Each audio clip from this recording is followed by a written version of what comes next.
Man quotidien d'aujourd'hui, mardi 3 octobre 2023. Thème: le tueur de géants. Le tueur de géants. Notre texte biblique est pris dans le livre de Galates chapitre 5, lisant à partir du verset 13 jusqu'au verset 18. Frères, vous avez été appelés à la liberté seulement. Ne faites pas de cette liberté un prétexte de vivre selon la chair, mais rendez-vous par la charité, serviteurs les uns des autres. Car toute la loi est accomplie dans une seule parole, dans celle-ci, tu aimeras ton prochain comme toi-même. Mais si vous vous mordez et vous découvrez les uns les autres, prenez garde que vous ne soyez détruits les uns par les autres. Je dis donc, marchez selon l'esprit, et vous n'accomplirez pas les désirs de la chair, car la chair a des désirs contraires à ceux de l'esprit, et l'esprit en a des contraires à ceux de la chair. Ils sont opposés entre eux, afin que vous ne fassiez point ce que vous voudrez. Si vous êtes conduits par l'esprit, vous n'êtes pas sous la loi.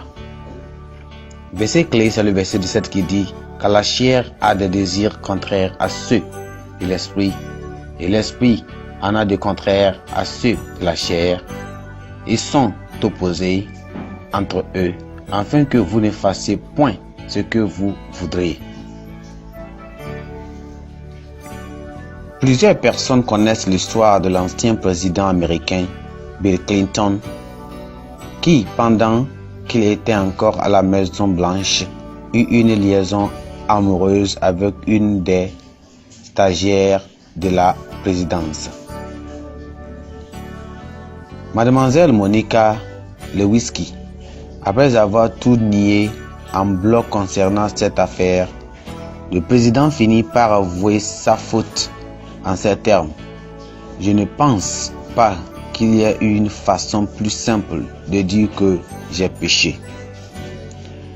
Une procédure de destitution fut enclenchée contre lui par la Chambre des représentants des États-Unis pour avoir menti sous serment, quoiqu'il fût autorisé à terminer son second mandat. Ce fut une honte publique.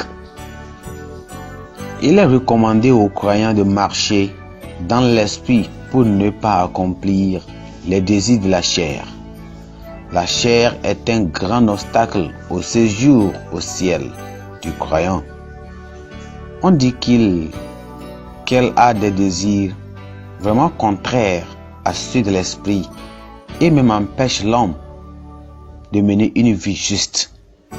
Elle produit la convoitise à laquelle, si l'on cède, conduit au péché, et le péché, lorsqu'il est commis, conduit à la mort, c'est-à-dire la mort spirituelle. Le péché est un mal et celui de la chair est dangereux parce qu'il est périlleux. La Bible dit que celui qui se livre à l'impudicité pêche contre son propre corps. La liste des dommages que cause l'impudicité est tellement longue que tout croyant doit s'en vraiment méfier. De grands hommes et de femmes dans la politique, les affaires, l'industrie de divertissement, voire dans le clergé, ont connu la chute et le déshonneur à cause de ce péché. Et les gens avec lesquels ils sont tombés pourraient être des gens auxquels on s'attendait le moins, comme ce fut le cas du président Clinton avec mademoiselle Monica Lewinsky, qui n'était qu'une stagiaire à la Maison Blanche.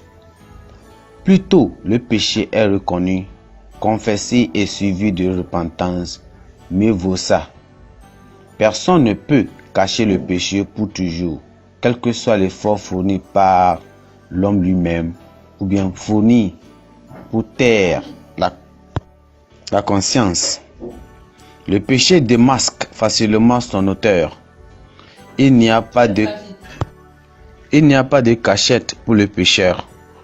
Pour se réconcilier avec le Seigneur, le pécheur doit confesser et abandonner ses péchés et accepter Christ comme son Seigneur et Sauveur personnel. Pensée du jour. Vivez et marchez en Christ. Vivez et marchez en Christ. La Bible en un an. Luc chapitre 5 et 6. Luc chapitre 5 et 6.